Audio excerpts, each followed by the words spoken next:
I almost died after giving birth to my daughter, and it completely changed how I understand what it means to live. There was a moment, very real and very raw, where I didn't know if I was going to make it.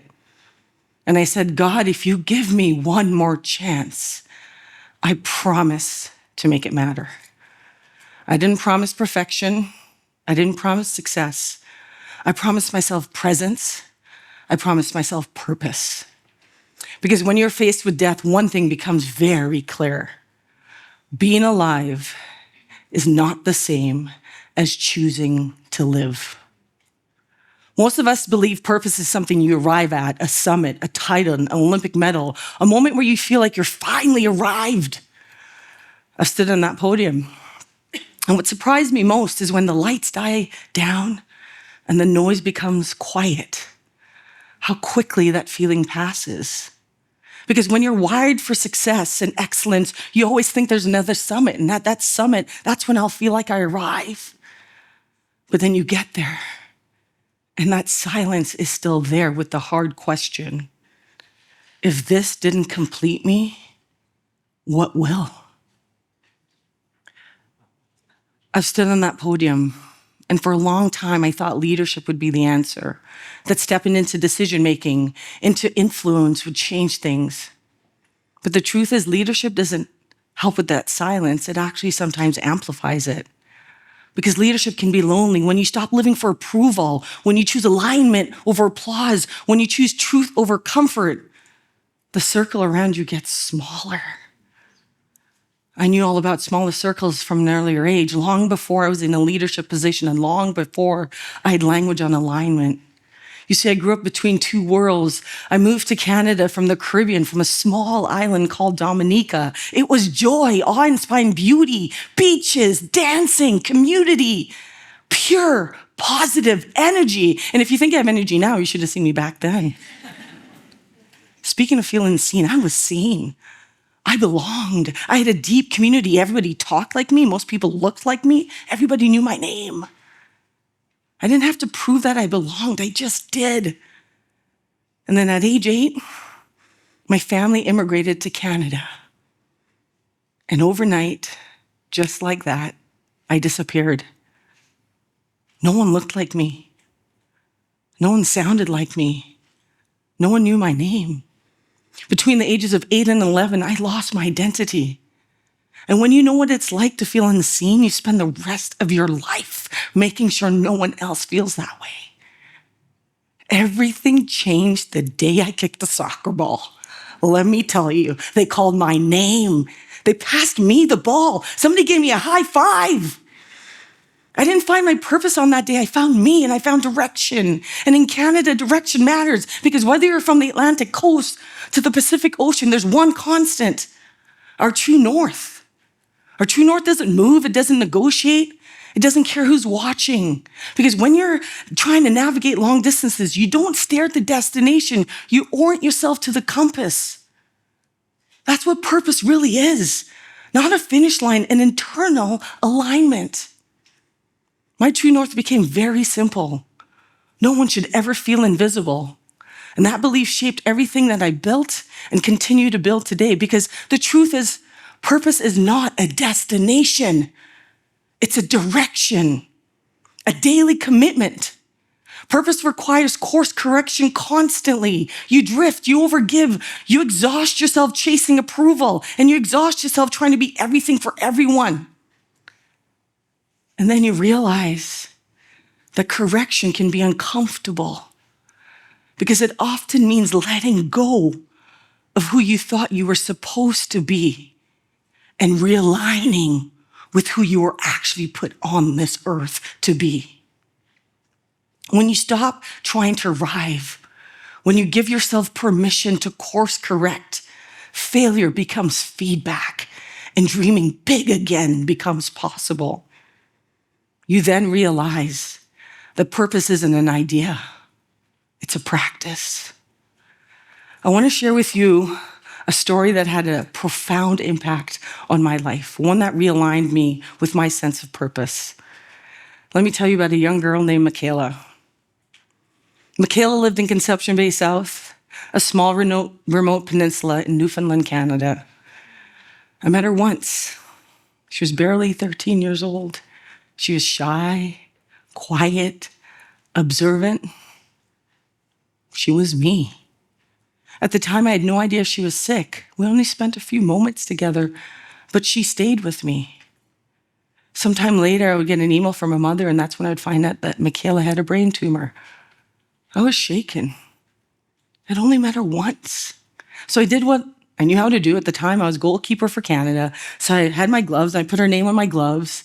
We won the game, and I think I had a shutout, or that's what I'm going to tell you guys. And I sent it off to her. And I thought, hey, I'm living my purpose. I've done a bit more than most. About a year later, I'd receive another email from her mother that Michaela had passed away. I was heartbroken.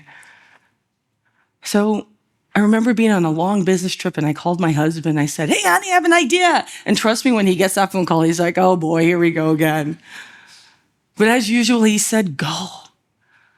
I didn't go with a plan. I didn't know what I was going to do. I just knew I needed to show up, because we know 90% of life is showing up. So I posted this video online, and I said, hey, for the next 48 hours of my life, I'm going to be living it purposefully. I didn't launch anything. I wasn't trying to launch anything.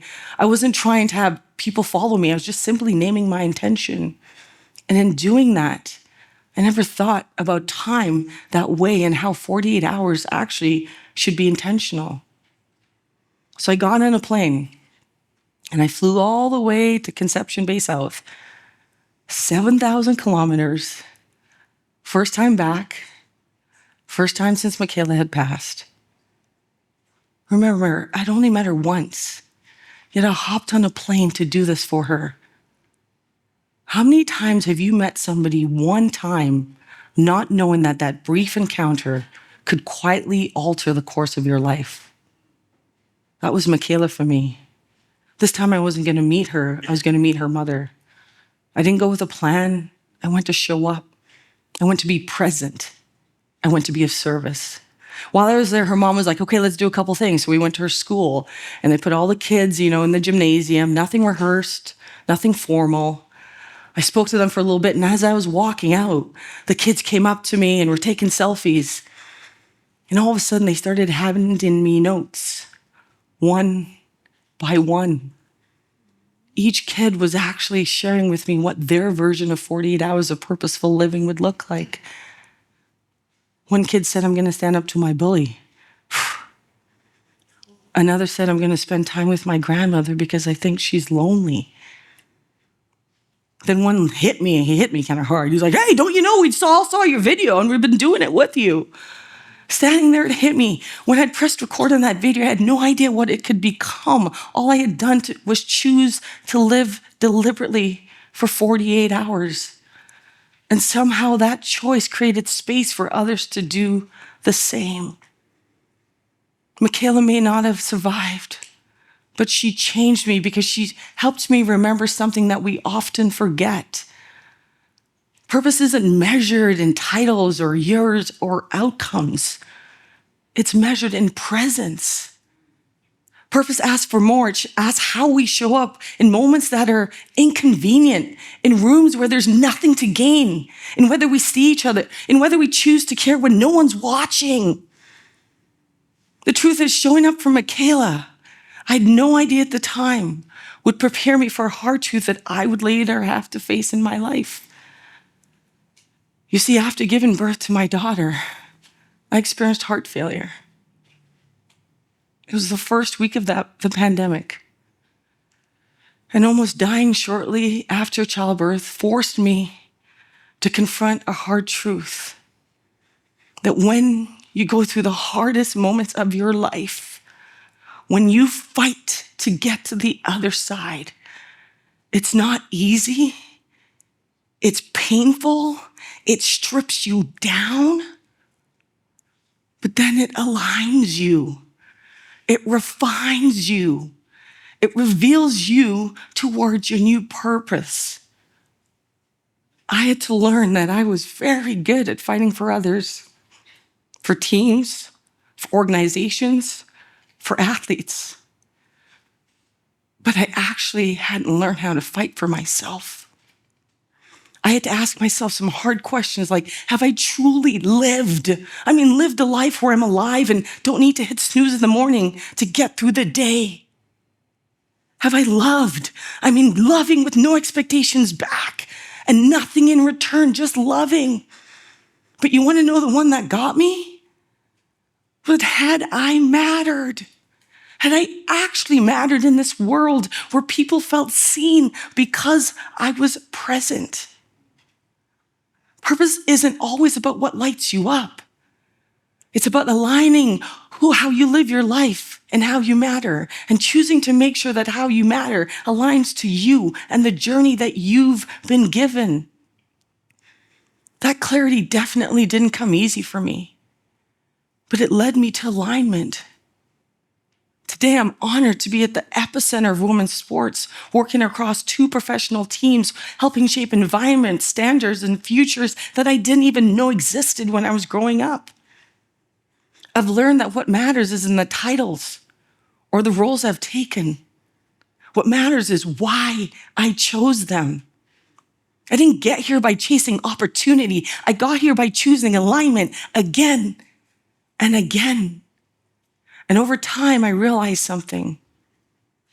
Every hard decision, every moment of doubt, every time I've had to ask myself a difficult question, it comes down to one filter: my true north. Is this something I would want for my daughter? And if the answer is no, I stop. Let me ask you, what is your filter? What is your true north? Because the truth is, purpose doesn't promise ease.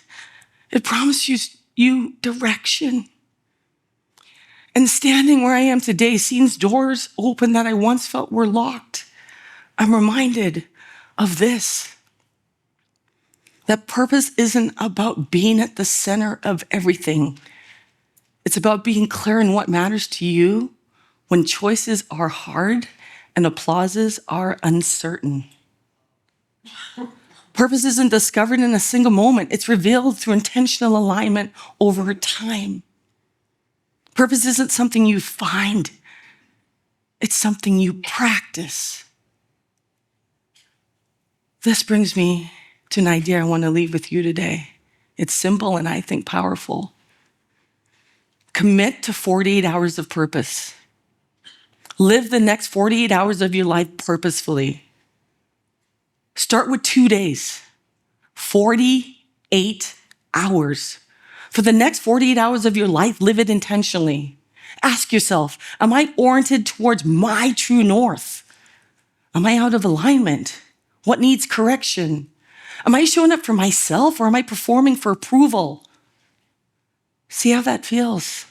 Probably not perfect, hopefully not overwhelming, but alive.